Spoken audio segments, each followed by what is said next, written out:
Hey guys, thanks for joining us on the Best Practice Show podcast. I'm your host, Kirk Barrett, and where we are so excited to have you, where you're going to always get great tips, tools, thought processes, and how to create a better practice and a better life. And today is no exception. You are in for a huge treat. If you're thinking about the digital space or just about your future and some great thought processes on how you can stay ahead of things, you've come to the right place, because I got a good friend of mine, Dr. Drew Ferris, who is brilliant, and you're going to love this. So grab a pen and hit the share button. You will absolutely enjoy this. Also, if you're here for the first time, I want to welcome you to a great community of people that are just committed to learning. And that's one of the things we're always asking great questions. So if you're showing up here for the first time, I'm going to ask you to just subscribe to our podcast, wherever you listen to podcasts. I don't care if it's iTunes, Stitcher, Google Play. Make sure you subscribe so you get to be a part of everything we send you every single week. Next week, we have a whole bunch of great key opinion leaders lined up. So you don't want to miss out on that. And also, we're going to be taking great notes. So today, during our podcast, you're going to see, I'll have all the notes prepared with all the links, things that Drew mentions and we talk about, so you can always visit back and see those. So Drew, I'm so excited to have you here. Now, this is part of our series with the Seattle Study Club, and you got a call from Dr. Michael Cohen as well as I did, and we all work together in providing great education. But I want to talk, and I got Kevin here, obviously my co-host, who a lot of you already know, but I want to talk about you. And today we're going to be talking about the future and some considerations you have to have if you're a dentist. But first of all, I want to start with how you and I met. So you are not only a speaker, but you're an orthodontist, a tremendous orthodontist. You also have your own study club, Seattle Study Club, in one of the most beautiful places in the world. So I want people to know who Drew Ferris. Who's Drew Ferris? Yeah, so I'm basically just a Midwestern guy. Grew up in St. Louis, Missouri, and went to dental school in Kansas City, and then slowly was kind of working my way west. Went to Loma Linda for residency, and once I got out to California, it was a done deal. I was telling my parents, I was like, I'm just going to be out there 3 years for a residency. And then I'll definitely, move back to the Midwest and set up shop. And turns out about a week into being out there, I was sitting on the beach in Santa Monica, and I just remember calling my parents. I was like, hey, I'm not going to lead you along for these next 3 years. Like, there's zero chance I'm coming back. I like this beach life. So, so was fortunate to move up to Santa Barbara directly after residency, and it's a beautiful place. I know you came out to visit me probably a year ago now. Yeah, it's not fair. And we were joking before we went live, is that I hope heaven looks a lot like Santa Barbara. When I got out there, it was actually cold back here, and I was sending photos to my family and walking around, and it's just a gorgeous, special, very special place. And I think it's a secret. And you said it's not really a secret anymore, but it's a really, really cool place. And then just being a part of your study club. I remember you took us to the warehouse district, and they've completely revamped that whole area. So I'm just excited to chat with you today. Yeah. Anytime I bring speakers out, they're like, why didn't you tell me to stay for a few more days? Like, you didn't give me the heads up. But anyone should come visit. It's a great, great place to be, for sure. Yeah. And if somebody's tuning in for the first time, I want you to share with them what the heck a Seattle Study Club is. And then I also want you to talk about Symposium, because not only are you a great speaker and you speak several times under normal circumstances, not necessarily during a pandemic, but you're also one of the key speakers here at Symposium. So if somebody's tuning in, they don't know what Seattle Study Club is or Symposium, give a little glimpse of what it is. Yeah. So Seattle Study Club, it's basically Michael Cohen, who you mentioned, he started this years ago, and it's just evolved into essentially one of the best resources for learning about dentistry. And so when I came into practice, my former partner that I bought his practice, he was already involved, and he, the thing about Santa Barbara is it's definitely a competitive place to be from a dental standpoint. There's way too many dentists. There's way too many specialists. Everyone wants to live out here. But one of the things that my partner, Dr. Kubish, had noticed is that he was like, there's not a lot of interdisciplinary care going on out here in pre-restorative orthodontics. And so Seattle Study Club, I have my own chapter out here now. It's called Santa Barbara Dental Study Group. And with the guidance and the Speakers Bureau and everything that Michael and the Seattle Study Club bring, we basically meet 9 times a year, bring the best, hottest, latest and greatest speakers from all over the country, all over the world to come to Santa Barbara. We basically bring that continuing ed to our group, which at this point is say up to 40, it's GP focused, and then we have each specialty represented. And so say 40 GPs. And yeah, we're just able to continue to learn and grow together as clinicians. We always touch on the business side, clinical side. We have hands-on. We just bring in a lot of great speakers. And what it ultimately does is just, it increases the level of care that's being provided to our community here in Santa Barbara. It's awesome. It's awesome. I mean, I've heard so many people say this, and no one is as smart as all of us, or no one, the collective wisdom that happens in such a great group like that. Now, on January 19th through the 21st, they'll be hosting symposium. Now, I'm sad because this is the first virtual symposium. It's usually a symposium that's way over the top, just from an experience standpoint, education, food, entertainment. But if somebody's been on the fence and thinking about doing this, and they're like, I don't know, I think this is the perfect year. And Kevin, you mentioned it in our interview with Josh Austin. This is the perfect year to jump in. Don't you think, Drew? Oh yeah. I mean, I think I experienced my first one, I think it was in 2013 maybe. And after that, I'm like, I don't think I'll ever miss one of these ever again, because it's that over the top from it's the best meeting of the year every year. And time again, they outdo themselves.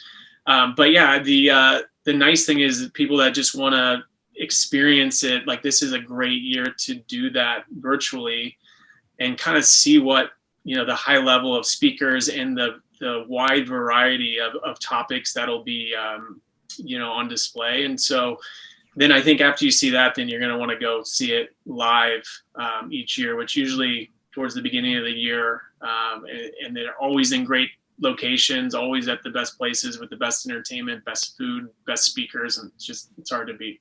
Yeah. Just looking at this list of pictures, I mean, such an awesome lineup of people that we had at our COVID conference and beyond that. It just, I mean, I don't know how you can look at this list and not sign up. I think one thing I'll correct you here, Kirk, is it's the January 29th through 31st. Okay, so thank you.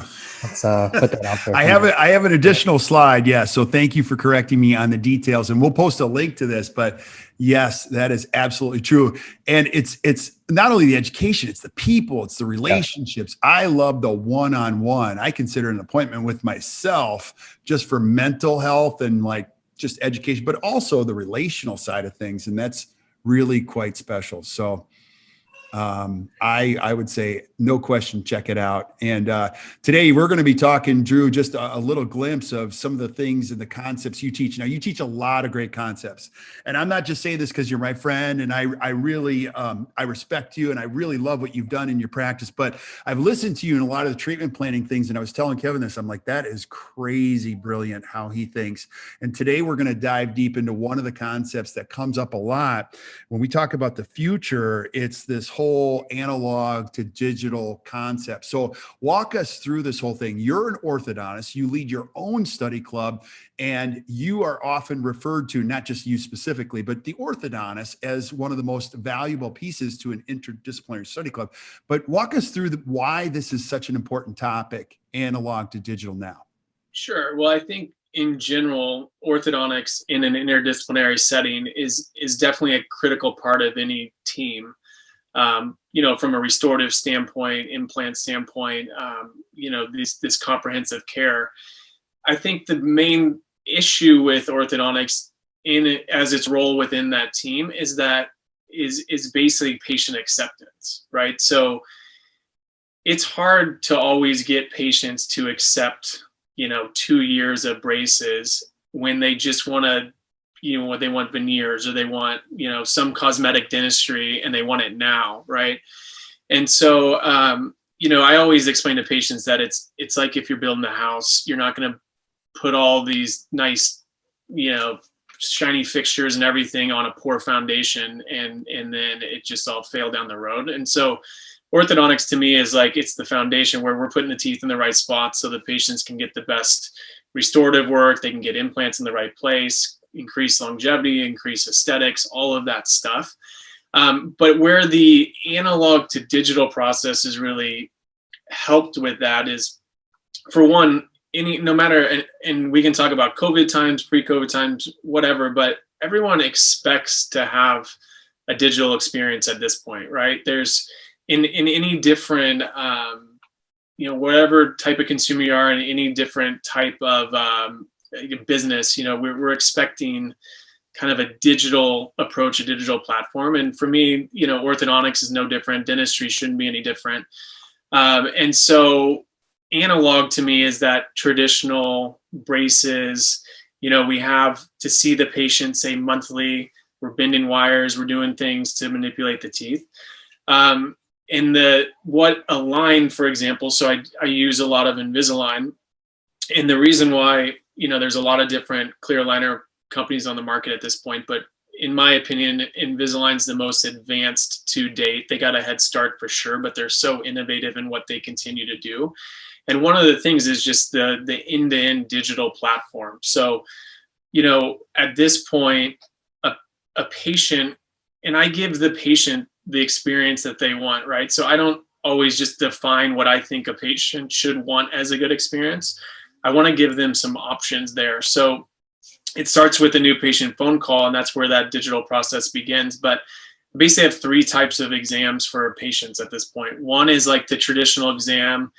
They're going to come in, they're going to spend an hour. I'm going to spend a good amount of time with them, say 15 minutes. And we're going to go over all their records. I'm going to give them a detailed plan, and we're going to give them how much it costs, and we're going to get them started that way. And a lot of consumers like that, especially I feel like the older ones, they want to know, like, why am I spending this money? I want every detail I can know before I make this investment. And then the second option that I have is, I call it our scan and pan exam, but it's basically an express exam. And what I do is I take a CBCT and I take an iTero scan. Those things, to take those 2 together, it takes 4 minutes probably total.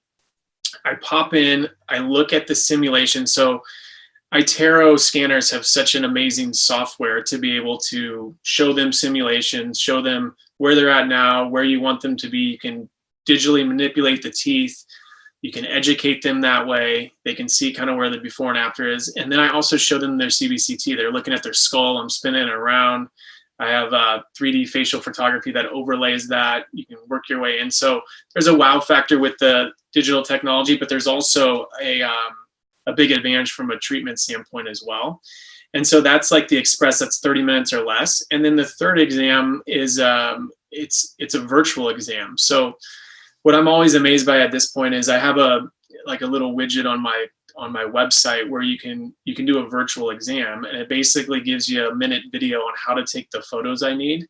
And it's a platform to submit the intro of photos that I need to then make an assessment, give a diagnosis and a treatment plan, and give the cost to that. So there's these, people 2:30 a.m. Every morning I wake up to a new text saying, you got a new Smile Snap patient or whatever. And then I can analyze, and it weeds out some of the patients that are serious, some of them that aren't, because I can tell them what the cost is. Doesn't take up an exam slot, but it's also more convenient for them. And then we have a platform within the virtual care side of Invisalign where we do something Zoom oriented, where, they're basically in a waiting room and I bring them into my Zoom meeting. I can look at them, explain treatment virtually.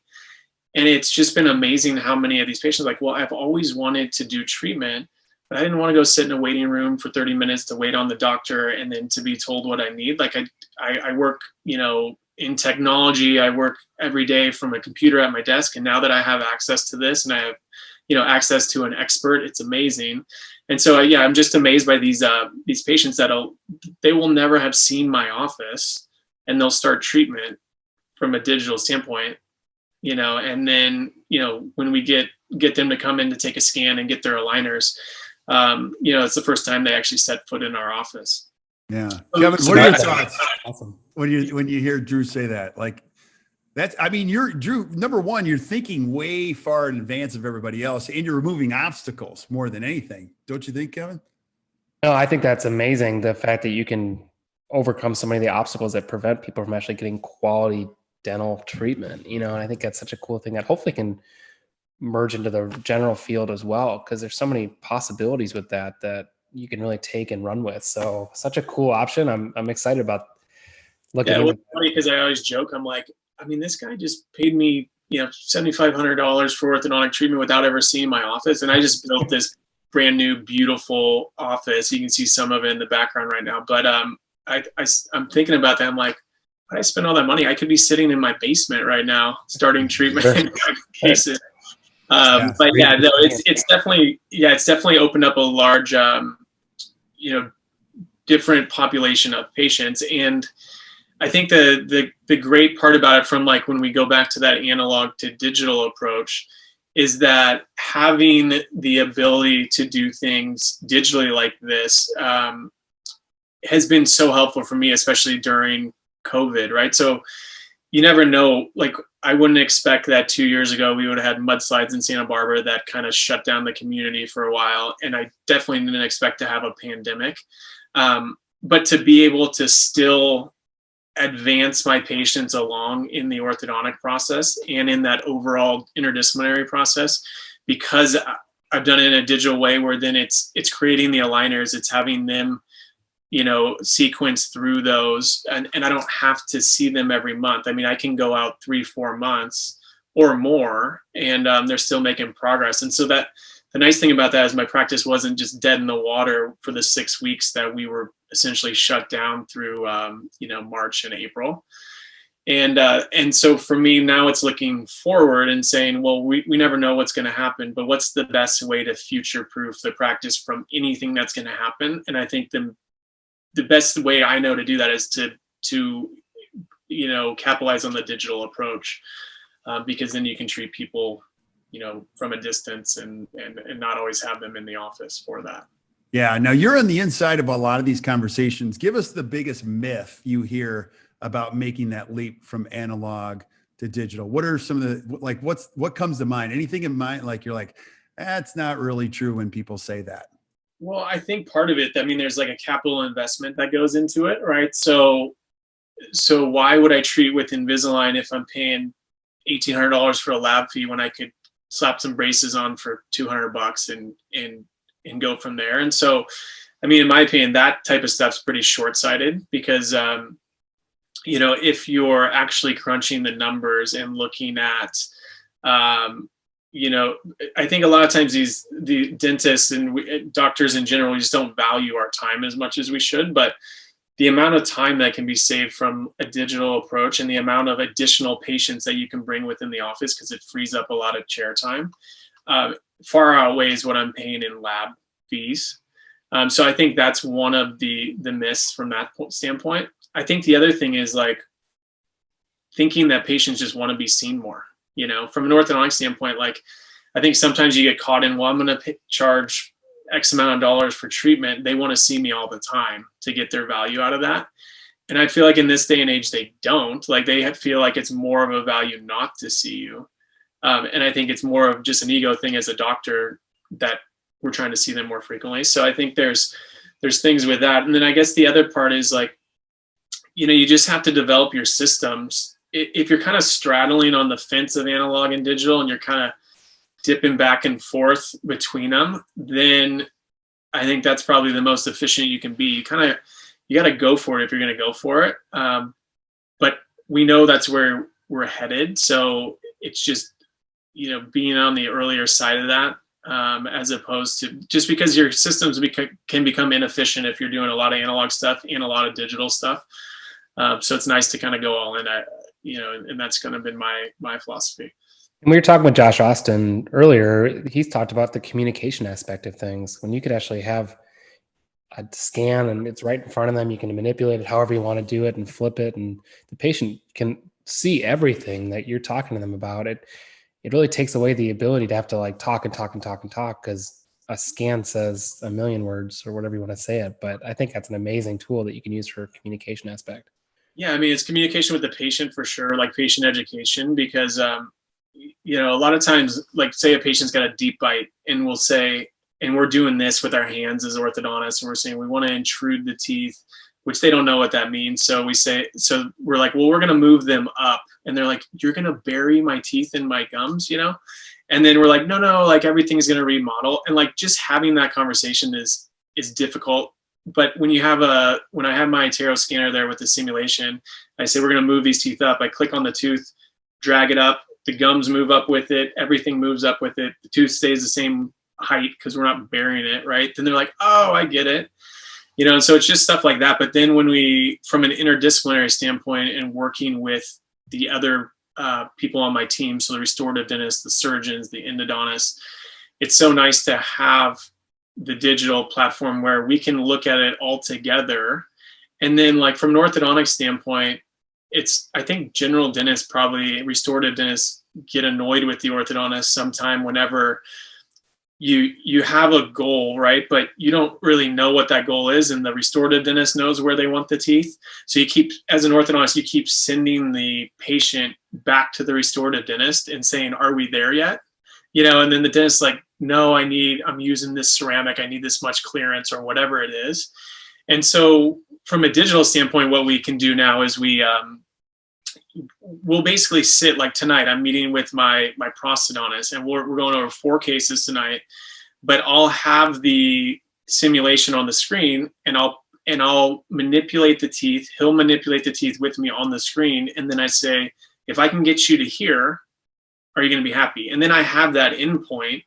And then basically from there, working back, it's just a ClinCheck that I designed. That's like the turn by turn, roadmap to get to that destination.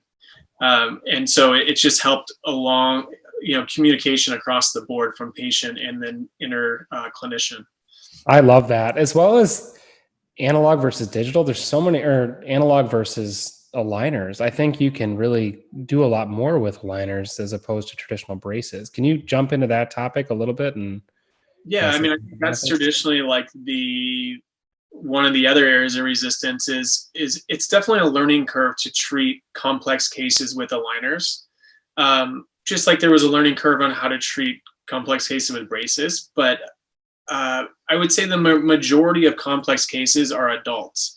And we know that patients are living longer. We know that they're keeping their teeth longer.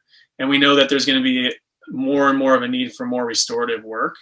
And so the deal is we're dealing with adults in those settings. And it's maybe once a year I have an adult come in that's like, can I get braces? No adults want braces. And I think that was where the limitations were from an interdisciplinary treatment planning standpoint. Is the restorative dentist, the surgeon, everyone knew that the patient needed orthodontics, but they weren't willing to go into it because they were 45 years old and didn't want to have braces on. And so for me, and I actually remember going to a course, it was probably in 2012 or 13, I went to a course in Nashville, Tennessee, and it was basically a course where the orthodontist, it was an in-office course, was talking about if a patient comes in asking for Invisalign, here's how you flip the script and convince them to get clear braces. And so I was sitting in that course, I'm like, why don't we just learn how to use Invisalign at a high level? So then we actually give the patient what they want and they still get a really high quality of care. I'm like, that sounds like kind of a no-brainer, right? Right. Hey, I have so many questions on this too, because you're a pretty progressive thinker. What percentage of aligners do you do versus traditional? I mean, we won't hold you to it, but give us some perspective on it. Yeah, I mean, I know these numbers pretty well, but I'm at I think last I checked, I'm over 70% aligners, trending towards 50%. Yeah. And the thing is, I still do a lot of braces. So that 20, it's not like that 20%, I'm just cannibalizing all my patients. There's still patients that want braces. And there's still certain movements that I feel comfortable doing with braces, but in those settings, usually it's the patient wants Invisalign. Say there's like a dumped in posterior molar or something like that, I need some mechanics with fixed attachments or temporary anchorage devices or something. I use it in combination. So it's kind of a hybrid approach where they're still having Invisalign, especially in the aesthetic areas, but maybe down in the back, like I have a segment of brackets. And so there's really not any cases in my mind that I can't treat with aligners at this point, which is important for your team to know and important for, your patients to know. But yeah, when I look at a year like 2017, I think I was 55%. Last year, it just keeps snowballing. And so, yeah, I think that'll continue to grow. And for me, like if my practice was 100% aligners, I would love it. Like my challenges throughout the day and the things that screw up my schedule and everything are unexpected broken brackets or appliances or something that break. It's never like the kid's not wearing his Invisalign or whatever. I mean, that doesn't take any doctor time for me. We just take a new scan or give them a quick pep talk and, so yeah, I would say that, my office will just continue to grow. And I mean, I think if you look at all the different companies, you look at Align, I mean, they just came out with their Q3 earnings. I mean, their stock's continuing just to go crazy. I mean, there's a demand for it for sure. Right. Now, there are a couple questions I have too, because with the growing number of aligner cases being done in the United States, and there's competition, speak to this. You still, and I'm biased by asking this question, you still have to know how to treatment plan. You still have to know how to diagnose. Can you speak to, just because you're moving to aligners, this is not the Tesla where it's going to drive itself type of a thing. Like you still need to know how to do all this, right? Yeah, exactly. I mean, I would argue that my treatment planning has become better with aligners because we're using that whole digital setup. And like, I know that with aligners, it's more of a proactive thing. So for example, like I can't just come up to the chair and tweak a wire and just be reactive to where the teeth are at that point. Like I have to plan for where I need to go. And then I got to plan it all the way through. And then I have to know along the way, like what each other specialist is going to be doing. So like, say we get to 6 months and we need to provisionalize or, so for me, I think it's been better from a treatment planning standpoint, just because of the digital capabilities of how to plan it, those digital wax ups, that type of thing. But then on the other side of it, you're right. Like you can't just send something to Align and have a technician down in Costa Rica just put together a perfect thing. There's algorithms and different things within the computers that try to plan what attachments are needed and how the aligner is going to work and all of that stuff. But the doctor ultimately has to decide what movements that they need and if it's set up to do that. And so that's what distinguishes. At this point, you can't say that aligners can't do X, Y, and Z. You could say I can't do it with aligners just because I haven't worked through those learning curves. But there's plenty of amazing clinicians out there that are doing amazing things with aligners. And it's just because they understand the mechanics of it and they set up their cases the right way. I guess that's the beauty of something like Seattle Study Club, where you have all these specialists and GPs that are in the same environment, learning all these different modalities of treatment. So there's a little plug there for there you go. There. But I think it's just so important to surround yourself with those that have that experience. And if you want to learn that technique or develop an idea how to do a treatment plan of a complexity that you're not comfortable with, you have support around you. So bravo to that. And I think that's important. So yeah. And Kevin, that's a great plug. And I'll also piggyback on that too, because sitting in my first couple, I'll totally screw this up, but Drew, you'll correct me. Michael Cohen would always say there's only one real true diagnosis. There's multiple treatment plans. And that's the beauty of understanding this, because when you go to something like this, even when you see some of the greatest minds treatment planning one diagnosis.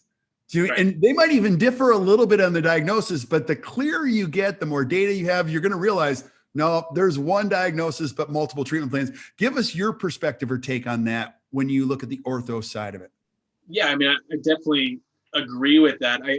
I think we've, our Santa Barbara Dental Study Group, the last couple, they've had World Team Treatment Planning Championships.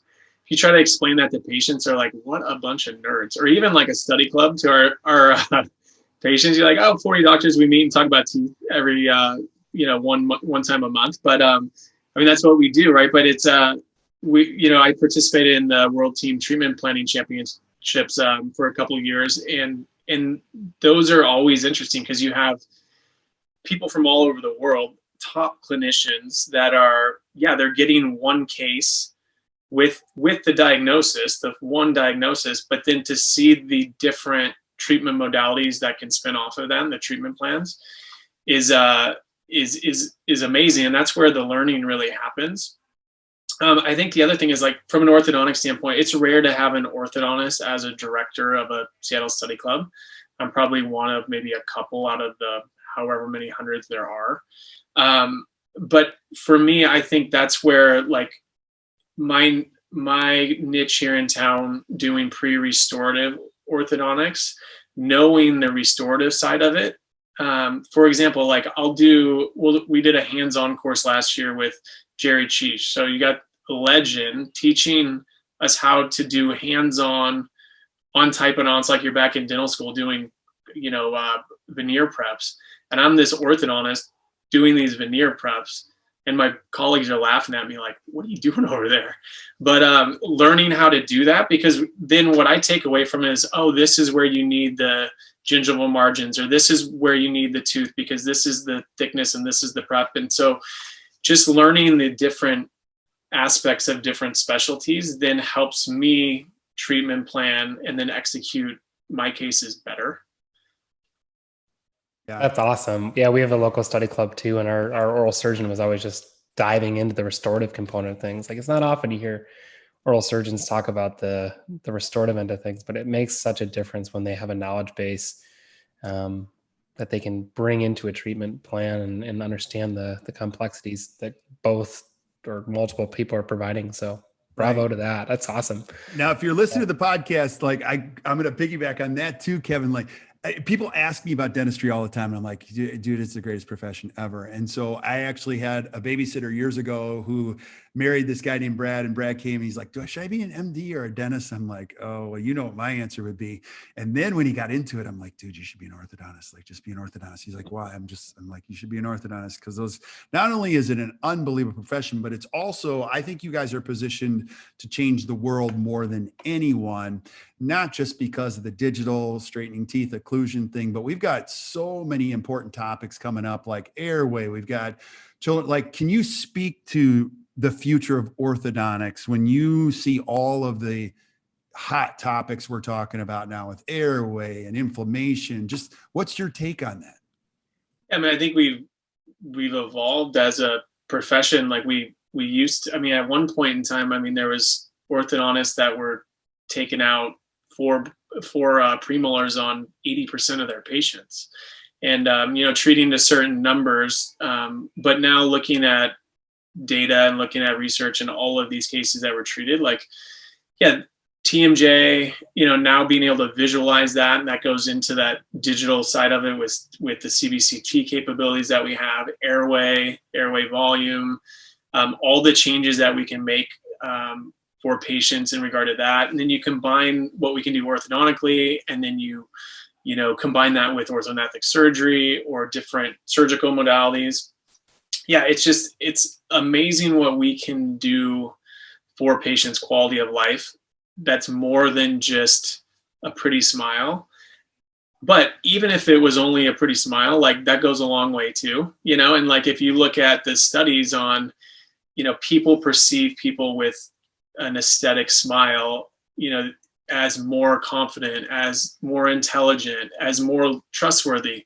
Like, and they've done multiple studies where they'll take the same person in a deck, and one they'll have Photoshop bad teeth, one they'll Photoshop a good smile, and then they have people rate those people, and like, every time the person with a good looking smile is rated better in all of those different categories. So yeah, smiles change people's lives. And then the fact that then from a oral health standpoint, so whether it's dental wear or function or TMD issues or airway issues, the fact that we're moving in the direction of being able to make big changes in that.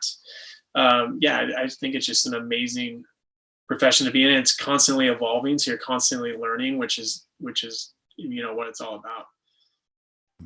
Now, I don't want to give away, you're going to go into the how, but coming up in January, the symposium, you're going to be talking about the future proofing, and you're going to go through all the details. But let's talk about the why. You know, as a young clinician, whether you're a GP, whether you're another specialist, whether you're an orthodontist, you can't subscribe to the 7 most expensive words in business anymore, which is, that's the way I have always done it. You know, like, you really do have to embrace the future, even if you don't like it. And as much as we like to say we like change, there's some of us that don't. So would you say that this is kind of a non-negotiable component of making sure you've got a long history and career in dentistry, don't you think? For sure. I mean, I think no matter where you're at, I mean, it's easier to realize that you need to make change if you have a lot of competition, right? Because if you start getting kind of left in the dust, and but I think patients are demanding more, and with patients having more information at their fingertips every single day, like, you can no longer say, like, well, this is just the way we've always done it, because they're like, well, I just looked online and I saw a million different ways that people do it all over the country, or all over the world. So yeah, I don't think you can do that. I think from like a standpoint of me, like, being a fairly young clinician coming out, like, and coming into a really competitive market, I had to be willing to, and we're still every day making changes and trying to grow and trying to, provide better treatment and a better experience for our patients. But change is hard, because you got a whole team that you got to get on board with the changes as well.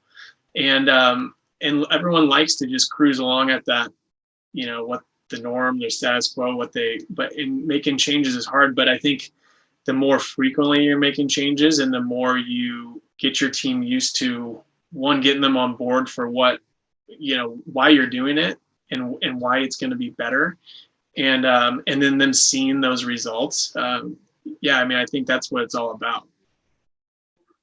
Yeah. And Kevin, I have a bunch of other questions, but I don't want to jump over yours. One of the questions I want to ask you is, as I talk to young dentists about the future of dentistry, I'm passionate about it. I believe it's and then I do what I just told you. I'm like, you should be an orthodontist. And they're like, well, I don't know. There's so much, now you can do ortho at home. I don't know if can you just speak to that? Because I know the answer, but you're in the trenches doing it. Like, yeah. Can you speak to all of the things that you see? Now, this is a taboo subject, but right, like all the things that are potentially on the landscape with people being able to do ortho at home by themselves and right, all that stuff. I mean, the way that I look at it, and I probably look at it a little different than some, because you can get on these online forums and stuff, and people are so down on orthodontics, and they're like, back in the golden years of orthodontics, you could do this, this, and this. For me, like, I think we're there. I mean, maybe it can get better, but we're in a pretty good place. We have companies that are do-it-yourself companies that are spending $250 million in marketing to teach people, or to tell people the importance of having straight teeth, and how much having a nice smile, means. And they're driving all of these people, educating people that it's opened up this whole pool of patients that maybe would have never had exposure to it. And now all these people are having exposure to it. And so the pool is huge. It's bigger than it's ever been. And as an orthodontist, we're at the top of that heap, right? So like, if a patient's educated and has the means, like, they're going to come get treatment from who they think is going to give them the best result. And then you have companies like Align who, they spend a ton on marketing, all of these new aligner companies coming in. And so there's just more exposure than there's ever been to orthodontics. And I think becoming the expert, in that digital approach with aligners is a great place to be, because you're always going to be needed. And there's never going to be, computers are great, but I never think that someone's got to manage all of that. And you can have the best algorithms there are, but there's an art and a science to what we do from a clinical standpoint. And, I feel like at least as long as I'm in practice, I'm never going to be obsolete as being the specialist in moving teeth. Right. I love that.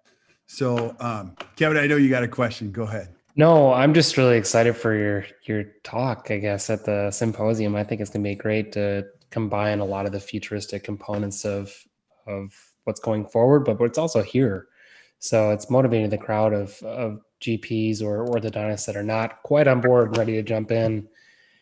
I think the time is now. I just got a scanner over the COVID, and that was the ideal time to do it, but it's been remarkable, changed our practice. But you have to have the team, like you said, you have to start with the why. You have to have the communication ability to do this and build your foundation before committing to all the tools and the bells and whistles. But I'm all about this talk. I love this. I get excited about the orthodontic side of it, and like all the technology, but I mean, it's in every different area of dentistry, restorative dentistry, implant dentistry. I mean, it's amazing, the technology, those navigation systems for placing implants, like some of this stuff is just, I mean, it's incredible. And it's good for the patient, which should be kind of the number one reason why we do things, right?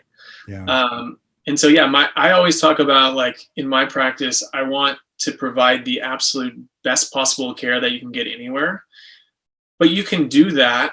And patients, I mean, a patient doesn't know, like, what a socked in class 1 with 20% overbite and just, they don't know what all that is, but they know if they know if it looks good, and they know if it feels good, and they know if they've had a good experience. So those are the two things within my practice: provide that, provide that high quality of care, and also do it when, with them having a great experience. And I think you could take that philosophy in any different aspect across the board in dentistry, and that person's going to be successful from a treatment and from a patient care standpoint, and they're going to be a successful business person, because that's what people desire, right? Yeah. Can I ask both of you a question? And I'm going to ask you this first, Drew. Has there ever been a more exciting time to be in dentistry than now? No, I mean, it's impossible. There's no way that there's been. I mean, I couldn't even imagine what, like, looking back, what could have come out in orthodontics that made it. I mean, it's just amazing the amount of improvements, even within the last 5-10 years. I would definitely say, it's the most exciting time. I mean, I've been practicing for about a decade, so I don't, I can't speak to everything before, but I know where we're at now, and I know where we were before, and it's pretty amazing, what's coming, or what's here, and what's coming down the pipe.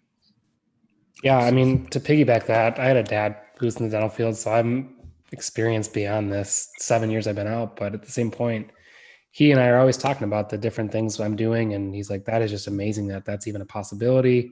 Never in my professional career that I have that option to even do these things that you're taking on. So it's really quite a cool time. And I hope, though, 5 years, 10 years, whatever it is from now, we're having the same conversation saying, remember we had that talk in that podcast episode 5 years ago, look where we are now. So that's just the constant progression that this community and this profession brings. So absolutely. Bring it absolutely. on. Good, right? Yeah. And so if you're a young dental professional looking at this and you're like, I don't know about dentistry, the one thing I would just encourage you to ask yourself is, who am I around? And what are they doing to me? And I think a key piece to anybody's development is just being in the right room, being in the right group, being around somebody who's just, and that's why having these conversations, being in a study club, having a great group of specialists, having a mentor, going to a great meeting is so key to your future, because what separates the best from the rest isn't so much what they do, it's how they think. They just think differently. They think about a future that's exciting.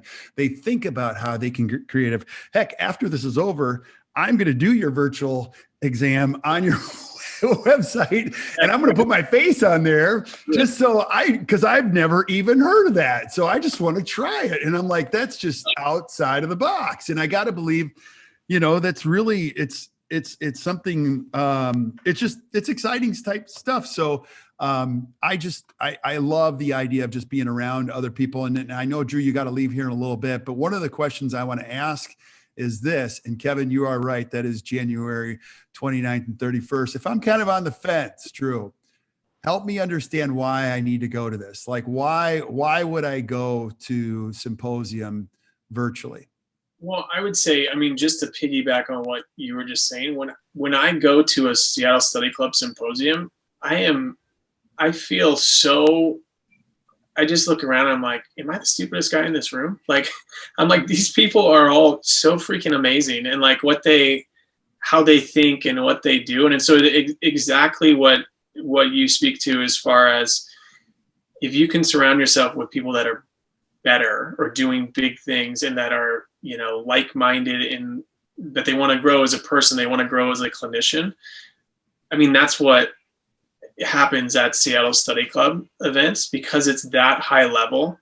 And I think in wanting to be that complete clinician, right? So, you're so well-rounded, and because there's a business aspect that goes into Seattle Study Club. Any Seattle Study Club Symposium that you go to, you can get a bunch of amazing business stuff. And we're not talking about just like business stuff from some dentist that has a big practice. We're talking about Fortune 500 leaders, in industries, and people that you look at, you're like, how did he do this? And then you get inside their brain, right, on how things are done, and then you bring it back to dentistry, and you're like, wow. So yeah, I would just say that if you're looking to just become a better all-around complete clinician, then check this virtual symposium out. And then once we got this COVID behind us, then do the live thing, because it's amazing. Absolutely. So I think it's a no-brainer. So check it out. We'll post a link for it in the show notes, and I'll be there. Kevin, I know you're going to be there. Drew, you'll be there. It's a lot of fun. And then when it goes back to being an in-person meeting, that's when you really got to go, because those are the really fun times. So Drew, I can't thank you enough for being on. I know, for the benefit of people that are listening on iTunes or haven't watched the video, like, if I want to learn more about you, how do I find information about you? Or I would just say this: if you're a study club director and you haven't had Drew speak, are you sleeping under a rock? Like, get him out to your study club, because he's going to challenge the way you guys think. So Drew, how do I get a hold of you so you can find, I have my practice website's ferrisorthogroup.com. And then I also got a site, drdrewferris.com. But so I mean, you can find me that way. And then hopefully I'll be out and about. We were talking before we went live how many live lectures I gave last year, and it seemed like it was almost every week I was somewhere else. And now being grounded and doing, a couple live on Fridays and still maintaining a practice, it's been a different experience, but it's been fun. And I hope to see everybody, meet everybody, get out and about pretty soon. But yeah, come check it out. Well, I got an idea. As soon as we're able to travel again, you're going to host all of us. Yeah, we're going to Santa Barbara. That sounds I don't know if we're going to do any. You're going to take us just to a culinary wine experience in such a beautiful place. What do you think? I just volunteered you for that assignment. Is that okay? Anytime. You come on out. That's awesome, buddy. Well, I appreciate you being on. So, thanks, yeah, thank you so much. So thank you guys for watching the Best Practices Show or listening wherever you're listening. If you enjoyed today, just do us a favor, hit the share button, share it with your friends. Keep sending us suggestions for shows that you want to see, not only with Drew, we'll have him back again and again and again, and ask him some difficult, maybe we'll do a whole one on torque and how you do that with aligners and some thought processes on that, because I heard you talk about that at Symposium, and that was just very, very cool. Keep sending us suggestions for things that you want to see. We'll keep lining them up. Next week, we have a great lineup for us. And if you're thinking about it, don't think about it. Just go to Symposium. We'll see you online there for the upcoming Symposium in January. And until we see you next time, keep watching the Best Practices Show. You guys enjoy the rest of your day. Awesome. Thanks for having me. See you guys.